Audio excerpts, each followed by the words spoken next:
Japan just made history. For the first time ever, the world's fourth largest economy is being led by a woman, Sanae Takaichi, elected on October 21st, 2025 as Japan's 104th Prime Minister.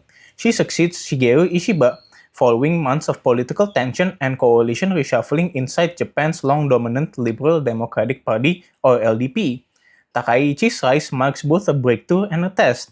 Her image, serious, disciplined, and unapologetically conservative, contrasts sharply with Japan's image as a cautious, consensus-driven nation.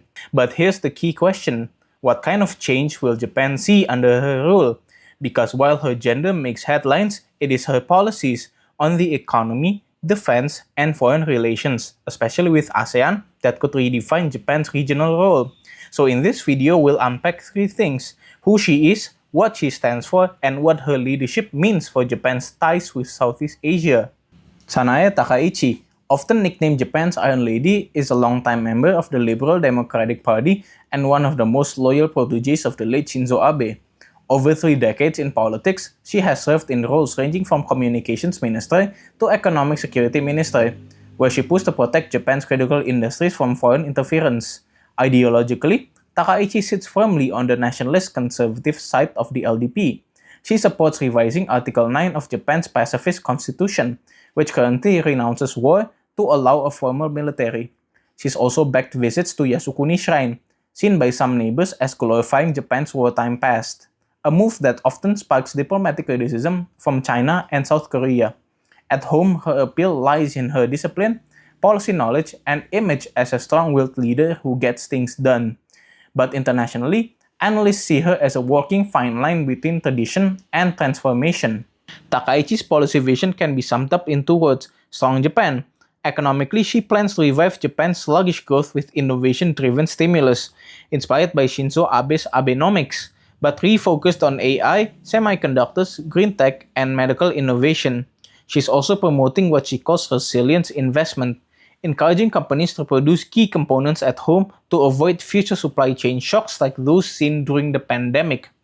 On defense, she's pursuing a historic expansion, boosting military spending to 2% of GDP by 2026, 2 years earlier than planned, and strengthening ties with the United States amid concerns over China and North Korea. Her government also supports upgrading Japan's security strategy to allow counter-strike capabilities, something once unthinkable under Japan's pacifist image. However, her immigration stance is much tighter. Critics argue that Japan's aging workforce needs more foreign labor, but she prefers automation and domestic training over large-scale migration. Nowhere will Takaichi's leadership be tested more than in Southeast Asia. Japan is one of ASEAN's top trading partners, a key investor, and a major player in regional infrastructure. Her first international trip as Prime Minister will be to Kuala Lumpur, where she will attend the ASEAN Summit and meet Malaysia's Prime Minister. This is more than diplomacy, it is strategy. Takaichi aims to reinforce Japan's free and open Indo-Pacific vision, focusing on maritime security, supply chain resilience, and infrastructure partnerships, all aimed at counterbalancing China's growing influence. We can expect Japan to deepen defense cooperation with ASEAN members, especially the Philippines, Vietnam, and Indonesia, countries eager for maritime security support. But there is also caution. ASEAN nations prefer not to take sides between great powers. So, Takaichi must blend her tougher security stance with the softer touch of economic cooperation, aid, and cultural diplomacy that Japan has long been known for. Takaichi's Japan is likely to become more assertive internationally, aligning closer with the US while stepping up as a security provider in Asia. That shift could reshape the balance of power in the Indo-Pacific. For professionals and businesses, it also means new opportunities, as Japan invests in green tech, digital infrastructure, and startup ecosystems across Asia. But her nationalist tone could make immigration reform harder, limiting how many foreign workers Japan admits, a potential loss for Southeast Asian countries that rely on labor mobility.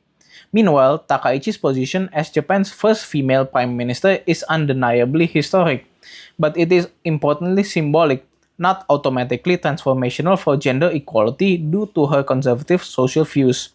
Nevertheless, observers say her success or failure could redefine what leadership looks like in Japan's male-dominated politics. So whether you're in Tokyo, Jakarta, or Singapore, her policies will likely shape your economic and security environment over the next decade.